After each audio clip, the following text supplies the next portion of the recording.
নমস্কার বন্ধুরা, আজ তোমাদের সাথে ঘরোয়া টেস্টি স্ন্যাক্স রেসিপি নিয়ে এলাম। এই রেসিপিটা আমি দুই রকমভাবে তোমাদের সাথে শেয়ার করব। তার জন্য বন্ধুরা তোমাদের প্রথম থেকে শেষ পর্যন্ত ভিডিওটা দেখতে হবে, স্কিপ করলে হবে না। চলো রেসিপিটা তোমাদেরকে দেখিয়ে দিই।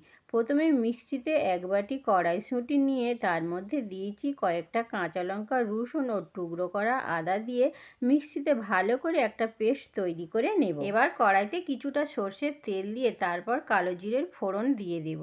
ফোড়ন ভাজা ভাজা হয়ে এলে কড়াইশুঁটির পেস্টটা দিয়ে কিছুক্ষণ নাড়াচাড়া করার পর দেব মশলা। এখানে তেমন কিছু মশলা লাগে না। দিয়েছি 2 চামচ গোলমরিচ গুঁড়ো, 2 চামচ চাট মশলা, 1 চামচের মতন চিলি ফ্লেক্স আর দিয়েছি স্বাদ অনুযায়ী নুন। সমস্ত কিছু ভালোভাবে নেড়েচেড়ে মিশিয়ে নিয়ে দেব 1 বাটি সুজি।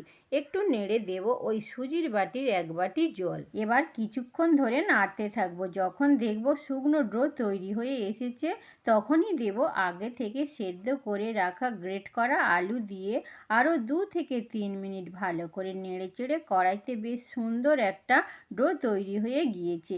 আর আমার এখানে একটু নুন কম লাগছিল, তাই অল্প করে একটু বিট নুন দিয়ে দিলাম। ব্যাস, আমার পুরটা এখানে রেডি হয়ে গিয়েছে। পুরটা কিছুক্ষণ ঠান্ডা হতে থাক। এদিকে আমি কিছুটা পনির নিয়ে টুকরো টুকরো করে আর পনিরের মধ্যে দিয়েছি গোলমরিচ গুঁড়ো, বিট নুন। চলো এবার সব একে একে তৈরি করে ফেলি। অল্প করে পুর নিয়ে আর 1 চামচের মতন কর্নফ্লাওয়ার দিয়ে ভালো করে মেখে লম্বা একটা শাপ তৈরি করে নিয়েছি। এবার ছুরির সাহায্যে ছোট ছোট করে কেটে হাত দিয়ে একটা শেপ তৈরি করে নেব। এটা হলো একরকম স্ন্যাক্স।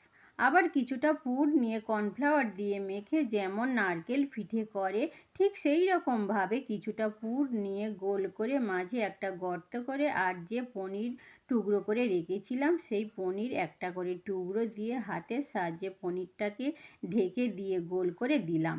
দেখো বন্ধুরা, আমি ঠিক যেমনভাবে করছি এখানে আমার 2 রকমভাবে স্ন্যাক্স রেডি। কত সুন্দর দেখতে হয়েছে। কিন্তু বন্ধুরা, আমি এখন সব ভাজবো না, এয়ারটাইট কন্টেনারের মধ্যে রেখে দেব। তোমরা এইভাবে 1 সপ্তাহের মতন ফ্রিজে রেখে দিতে পারো। এখানে আমি কয়েকটা ভেজে তোমাদেরকে দেখিয়ে দিলাম। বন্ধুরা, সকালে কিংবা বিকালে তোমরা চায়ের সাথে রাখতে পারো। রেসিপিটা খুবই সহজ, খেতেও দারুণ লাগে। একবার হলেও তোমরা বাড়িতে ট্রাই করো। আর আমার এই রেসিপিটা যদি তোমাদের ভালো লেগে থাকে তাহলে তোমরা পাশে থেকো। সবাই ভালো থেকো। আবার অন্য কোনো রেসিপি নিয়ে আসবো। সবাইকে ধন্যবাদ।